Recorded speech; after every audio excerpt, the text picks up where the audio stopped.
daawadayaal kusoo dhawaada barnaamijkan oo ah barnaamij aan uga jawaabayno su'aalaha dadweynaha na soo weydiiyaan oo si gooni ay u soo weydiiyaan culimada Soomaaliyeed oo caawna uu ka jawaabi doono Sheekh Axmed Nuur oo ah imaamka masjidka Abu Bakar ee Seattle Washington.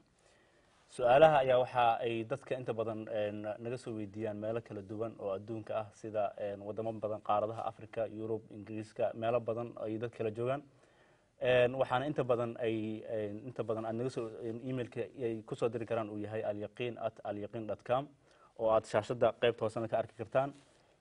su'aalahaas ayaa ah su'aalo aad u fara badan oo dadka ay uga hadlayaan noocyada kala duwan ee dhibaatooyinka haysta hadday ahaan lahayd axkaamta, cibaadaadka, soonka iyo wax la midka ah. waxaa markaa nagu adkaatay inaan qof walba email u dirno oo si markaas jawaabtiisa uu helo. marka waxaan istusnay in qof walba uu markaasi daawado iyadoo video ah. marka aan sheekha weydiino su'aalaha sheekhan uu ka jawaabo dhammaan su'aalaha inta noo suura gashay kadibna ay halkaas ka daawadaan qof walba su'aashiisa. maalin kasta waxaana soo gaaro maalinka ugu yartaa waxaan helnaa su'aalo gaaraya ilaa 10 ama ka badan. maanta ugu dambeysay su'aalo badan ayaana soo gaaray oo dadka ay markaasi ku weydiinayaan culimada gaar ahaan Sheekh Axmed Nuur inuu ka jawaabo su'aalahooda ka jawaabo.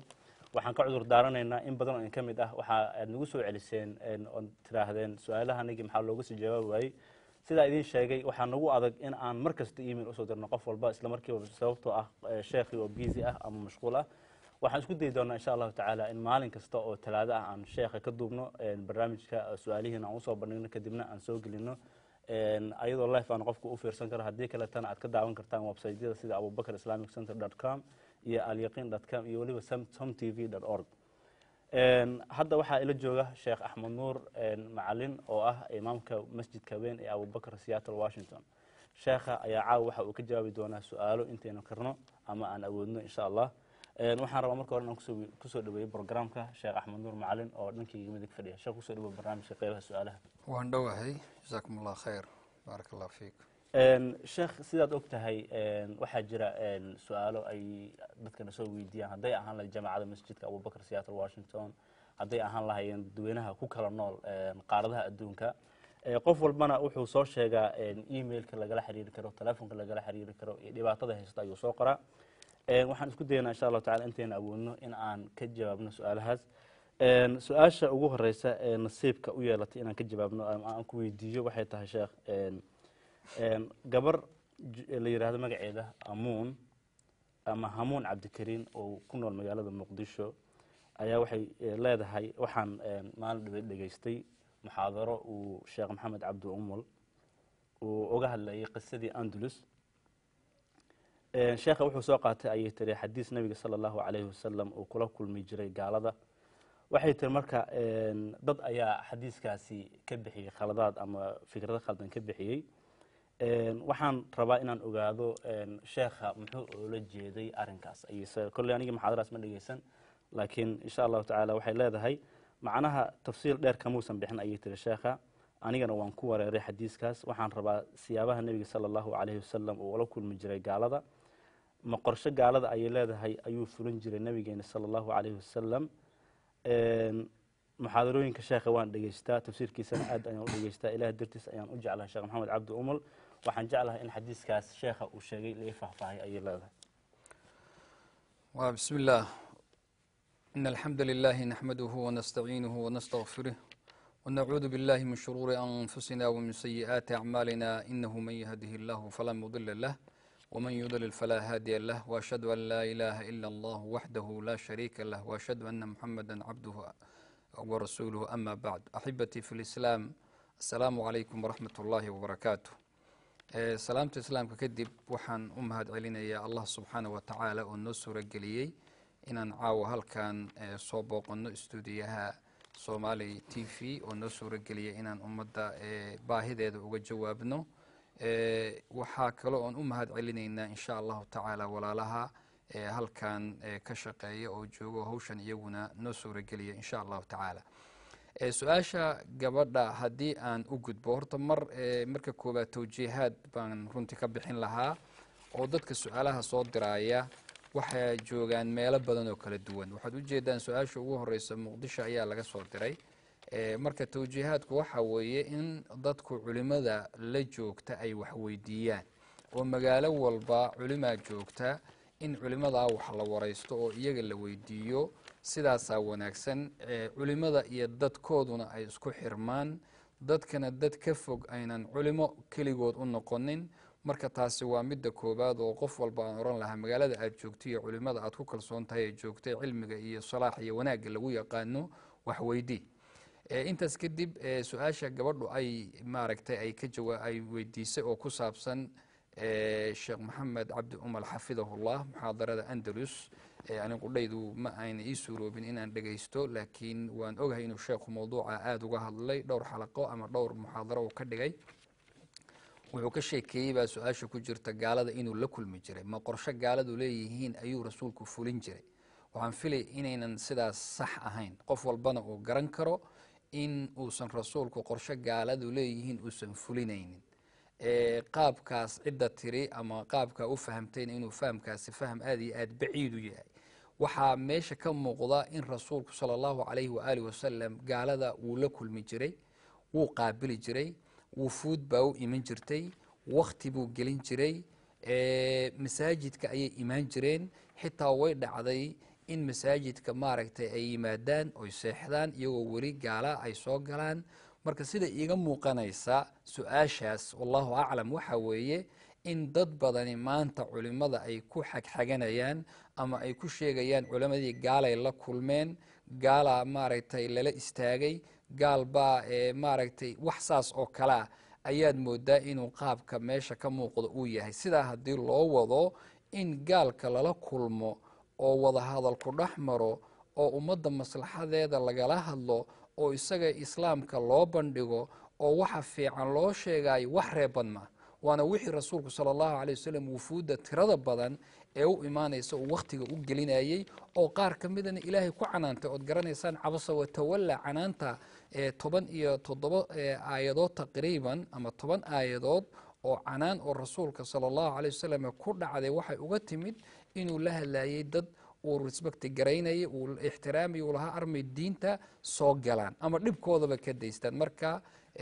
sheekhu waxaan filayaa qaabka uu hadlay iyo kulamada gaalada uu ka hadlay rasuulku la samayn jiray qaabkaa wey, laakiin ma aha in macnuhu dana ay leeyihiin la fulinayo. wallahu aclam. jazaaka allah khayr jazaa sheekh, aad baad u mahadsan tahay. waxaan filayaa hamuun cabdikariin oo su-aashaas inooga soo dirtay magaalada muqdisho oo caasimadda waddanka soomaaliya ah in ay ku qanacday su-aashaas. dad badanna ay ku qanci doonaan oo kale oo aan su-aashaas soo weydiin laakiin rabay inay fahmaan muxaadarada sheekha. sheekh, su-aal kale ayaa halkan taala. gabadhan waxay magaceedu kusoo koobtay Sahra, waxaana ay joogtaa waddanka Sweden. wax magaalo amaanay soo sheegin laakiin waxay soo qortay waxaan joogaa Sweden. waxay leedahay ninkeyga oo waddanka la joogo haddii aan aado oo aniga kaliya inta iska safro waddankaas aan ugu tago ninkeyga ma dambaabaya, maxay diinta ka qabtaa? sababta waxaan filayaa inay oola jeedo maxram la-aan. haddaan iska safro keligey oo aan u tago ninkeyga ma wax dambi iga soo gaaray? bismillaah.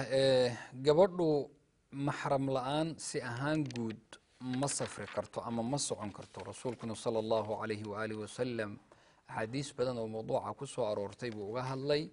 waxaana ka mid a inuu xadiis 3 maalmood meel loo socon karo gabadhu yayna aadin keligeed. waxaa jira maalin iyo habeen meel loo socdo, maalin xitaa keliya meel loo socdo inayna gabadhu keligeed aynan aadi karaynin. sidaas waa markaa inayna gabadhu u safri karin. xitaa cibaadadii sida xajkii iyo wixii lamidka ahaa bayna maxram la-aan gabadhu inay aado ayna suuroobaynin. laakiin su-aashu waxa weeye gabadhan hadday ninkeeda aadayso ma bixi kartaa? haddii aynan inay soo noqoto rabin waa sax, way bixi kartaa. gabadhu waxyaabo ay u safri kartaa jirta maxram la-aan. waxaa ka mid a hadday u tegayso maxramkeedii meeshuu joogo inay soo noqotona ayna rabin. waxaa ka mid a hadday hijroonayso oo meel gaala joogto ay ka tegayso o meel muslimiintu joogaan ay rabto inay aado, gabadha la oran maayo xilligaa waa waxyaabaha u bannaan inay socoto. marka laakiin sida su-aasha gabadha wallahu aclama ka muuqata, gabdho badanna ay ku sifaysan yihiin oo wadamada reer galbeedka jooga.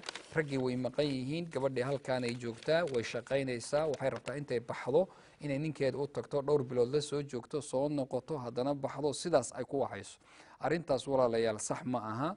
gabadha reerka qiyaadadiisa iyo maamulkiisa iyo biilkiisana ilaahay subxaana wa tacaala ninka reer kale ayuu saaray, gabadha lama saarin. gurigeeda inay joogto baa ilaahay subxaana wa tacaala iyada saaray, oy ku sugnaadaan guryahooda, oy ninkooda maaragtay ka dambeeyaan, oo isagu masruufkii uu raadiyo. marka gabadhu haddii ay rabto inay baxdo ninkeeda ha aado, laakiin ha la joogto. haddii ay soo noqonna waa inuu maxram kale soo celiyo, oyna keligeed ayna sii soconin oyna soo soconin. wallahu aclam. khayran markale sheekh axmed nuur waa uu mahadsan yahay. sheekh su-aalaha ayaan ku sii soconnaa. walaal magaciisa kusoo koobay dalmar oo yiri waxaan joogaa soomaaliya, isna wax magaalo muusan sheegin, lakin wuxuu yidhi soomaaliya ayaan joogaa. wuxuuna weydiinayaa uu leeyahay allah iga dhaafee sheekh, waxaan galay dembi aad iyo aad u weyn ayuu leeyahay. dembigaasna waxa uu ku sheegay, wuxuu yidhi jaamacad ayaan waxaan ka dhiganaya wadan ka mid a wadamada shisheeye, maanu soo sheegin wadankaas uu wax ka baranayay. marka wuxuu yidhi 2 maado ayaan in badan ku dhacay oo aan maaragtay ii suuragal weys inaan ku baaso. marka macallimiintii ayaan ii dhigaysay, ayaan waxaan siiyey ayuu yidhi xoogaa lacag ah si ay ii baasiyaan, anigana shahaadada aan u qaato. markaan shahaadada qaatay oon ku baasay ayaan soomaaliya ku laabtay, haddana waan ku shaqeeyaa buu yidhi shahaadada ayada ahayd. marka lacagtaas iga soo gasho shaqadaas ayada ah aad baan uga walwalaa, mana ka seexdo, waxaan aaminsanahay inaan dembi weyn galay. sheekh maxay diinta ka qabtaa arrintaas isaga? shahaadatu zuur iyo waxaan beenta taswiiru shahaadaadka in la sameeyo, sidaasna uu qofku wuxuuna baranin uu ku sheego, horta waa masale aan bannaanayn. arrinkaasi waa xaaraan weeye, wax bannaanna ma aha. midda labaad, akhlaaqiyaad iyo wax wanaag ma aha. kidbi iyo been baa ku jirta, khayaana ku jira, khishi baa ku jira, intaasoo dhan baa ku jirta. akhlaaqiyaadkii islaamka oo dhan baa garamar ay arrintaasi ku tahay. waana wax maanta runtii aad iyo aad u tiro batay oo waddankeennii dee waad ogtihiin suuqaq baa loo samaystay. ninka maanta doctor aan ahayn waxaa laleeyahay cabdalla shideeye muutago oo magaalada muqdisho ku yaala, oo wax walba isaga laga heli karo, doctooradii iyo magister iyo wax walba isagaad ka soo qaadan kartaa. marka waxaasi akhlaaqiyaad ma aha, cilmigiina wuu dhiman. sariqaad shahaadaad waa sariqaad cilmiya, intoo dhanna way soo geli. sidaas darteed maadooyinka aad ku dhacday, qaabka aad u dhaqantay inaad lacag bixisaayey wax saxa ma ahayn, arrintaasna khalad bay ahayd. hadda maanta ilaahay subxaanahu wa tacaala u toobadkeen. haddii ay culimmadu siday uga jawaabeen ay shaqadaada iyo xirfada hadda aad hayso aad sidii la rabay u qabanayso, si wanaagsanna u qabanayso, insha allah waxaad ku qaadataay waa xalaal bu hadda kuu noqon. laakiin ilaahay subxaanahu wa tacaala u toobadkeen. akhlaaqda aad samaysay waxaad ku dhaqantayna wax fiican ma ahayn. wallahu aclam. jazaak allah khayr. waan filayaa walaalkii su-aashana soo weydiiyey inuu daawanayo barnaamijkan, uuna ku qanci doono jawaabta uu sheekha siiyey, oo aanu meelo kale ama culimo kale uunu sii weydiin doono. sida inta badan dhacda, waxaa dhacda in inta sheekh su-aasha la weydiiyo, markuu ka jawaabo haddana sheekh kale lasii weydiiyo, haddana sheekh kale lasii weydiiyo, iyadoo intaas la raadinaya qiil. marka waxaan filayaa walaalaha su-aalahana soo weydiinaya inay ku qanci doonaan sheekha su-aalihii uu uga jawaabay iyo culimmada kale insha allahu tacaala. halkaasna ay u kaaftoomi doonaan wax kastoo ay shaki ka qabeen, halkaasna ay markaas uga tagaan. sheekh su-aasha kale ee inoogu xigta waxay naga soo gaartay walaal magaciisa kusoo koobay Farxaan. waxa uu joogaa magaalada Columbus ee gobolka Ohio wadanka Mareykanka. wuxuu yiri sheekh waxaan musqusha galaa iyadoo telefoonka ama telefoonka gacanta waxa igu jiro quraan iyo muxaadaraad ayaa igu jiro, iyadoo fiilada dhagaha aan ku dhageysanay ee dhagaha igu jiraan ayaa waxaan galaa musqusha, quraanka afka kama akhriyo, laakiin wuxuu yiri waan dhageystaa, musqushaan iska galaa anoo iska dhageysanaya ayaa musqusha galaa. marka arrinkaas ma wax dambi iga soo gaaraya? bismillaah, quraanka in lala galo musqusha, horta musxafka oo kale haddii aan ka bilowno, in musqusha lala galaay ma banaana. in tahaaro la-aan adoon daahir ahayn aad aqrido ood qabataana iyadiina ma banaana sida raajixa ah. laakiin masalada ku saabsan telefonaadkan maanta la wato oo wax la geliyey, su-aashu waxaa weeye ma noqonayaan musxaf oo ma noqonayaan musxafkii oo kale mise ma aha weeyaan, way ka duwan yihiin. sidaas darteed culimmadu waxay leeyihiin majaamicda fiqigana wax badan bay ka hadlaan. waxaan aad aqrinayso maaragtay kuu muuqanaya hadda, haddii aad ka baxdo ood meel kala gasho waa zuulayaan. waa wax marna zuulaya oo tegaya, marna soo noqonaya. sidaas darteed musxafkii qur-aanka qaabku u qornaa lamid ma aha. sidaas darteed culimmadu waxay leeyihiin wayse qab la-aan baad aqrin kartaa, musqul xitaa waa lala geli karaa, mana qaadanayo xukumkii musxafka qaadan maayo. waxaa maaragtay masaladaas oo kale uga sii faa'iidaysanaynaa dad waxaa jira ku duubta iyagana markuu soo dhacayo oo kale telefoonku qur'aan ku duubta, ama markii aad message ahaan isagana lagu duubo. arrintaa nafteeda culimmadu way ka hadleen, majaamicda fiqigana fataawa bay ka soo saareen inayna bannaanayn arrinkaasi. waxaana ugu sugan ihaano ayaa loogu sugan cilmigii iyo qur'aankii, qaab ihaano abaa maaragtay ugu sugan. marka in sha allahu tacaala taana ha laga waantoobo. wallahu aclam. جزاك الله خير الجزاء شيخ أحمد، خير الله كسيو وتقبل الله منا ومنك صالح الأعمال. walaalyaal waxaad daawanaysaan Somali TV oo iyo website-ka alyaqin.com oo aad su'aalihiina inta badan kusoo dirtaan idinkoo markaasi dhahaya culimadu waa inay noo soo jawaabto. inta badan waxaad su'aalaha kusoo diri kartaan emailka ah alyaqin@alyaqin.com oo shaashadan aad ka arki kartaan qaybta hoose. si aad u daawataan barnaamijkan hadduu si live ku dhaafana waxaad ka daawan doontaa insha Allah isla website-yadaas sida website-ka masaajidka Som TV iyo waliba alyaqin.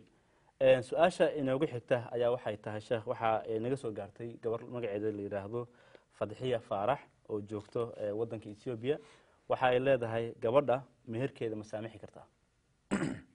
bismillaah, gabadhu meherkeeda way saamixi kartaa, xoolaheedii weeye, waxeedii iyada iskale. qofkuna dee wuxuu leeyahay cidna wuu siin karaa, wuuna saamixi karaa, wuuna qaadan kartaa. meherku sidiisaba waa xaq ilaahay subxaanahu watacaala dumarka uu siiyey oo iyaga ayaa maaragtay iskale. saas darteed qofku wuxuu leeyahayna wuu cafin karaa, marka way saamixi kartaa gabadhu. wallahu aclam. جزاك الله خير. su-aasha inoogu xigta sheekh waxay naga soo gaartay gabar magaceeda la yiraahdo Fortune Xirsi oo degan magaalada Seattle gobolka Washington. waxa ay su-aasheeda leedahay haddii qof dumar ah oo uur leh ilmahan ay u dhaxeeyaan 2 week ilaa 3 bilood, shareecada maxay ka qabtaa ilmahaas dilmay? hooyadaas ma u xisaabsanaysaa dilankaas ilma ahaan maalinta aakhiro mise xisaabsan mayso? su-aasha qaabka soo qoto waxaan filayaa inaad sheekh fahanto su-aasha. ilmaha siqdiga iyo waxyaabaha dumarka ilmaha ka soo noqda xugumka waxay qaadanayaan xilliga ee maaragtay nafta lagu afuufo bay noqon karaan, qaabkii loola dhaqmayaa ilmo oo kale, oo ama ay farad u noqonayaan iyo celaliyo wixii lagu sheegay, ama axkaamtii kale ay maaragtay ku imaanaysaa. taasina waa 4 bilood inuu ilmuhu uu gaaro ayay maaragtay halkaasi ka bilaaban. wixii intaa ka yar sheekh ibnulbaas raximahullah iyo keyrkii oo intaba ka jawaabaya 4 bilood wixii ka yar ma qaadanayaan xukumkii ilmo ahaan. sidaas darteed lamana oran karo wuxuu ku noqonayaa saqiir kuu saqiira la dhihi maayo ilaa maaragtay uu ilmaha looga afuufo 40 nudfa 40 calaqa 40 mudqa uma intaas kadib baa la amrayaa in naftii lagu afuufo. marka taasina way ka yar tahay xilliga la sheegayo, marka uma noqonayo. wallahu aclam. جزاك الله خير. sheekh su-aasha aan kusii soconno waqtiga nagu yar awgeed waxay naga soo gaartay Maxamed Khaliif oo joogo wadanka Kenya. wuxuu yiri waxaan rabaa inaan cumrada aado, baasaboorka magaca igu qoranna Maxamed ayaa igu qoran, laakiin wuxuu yiri inta dambe magaca aabahay uu khaldan yahay. cumradaas ma laga aqbalaya haddaan cumradaas aado? magaca ku khaldan iyo waxa kugu qoran dad badan oo maanta sidaas oo kale uga khaldan yahayna way buuxaane. waa khalad la galay, waa been la sameeyey, waa akhlaaqiyaadkii naftoodii oo lagu tumanayo. marka saad u bedeli lahayd iyo saad uga bixi lahayd beentaasi waa hawl adiga ku taalo oo la rabo inaad samayso. ama cumradaada falaa calaaqata lahaa, cumradaada iyo xajkaaga adiga waa gudan kartaa.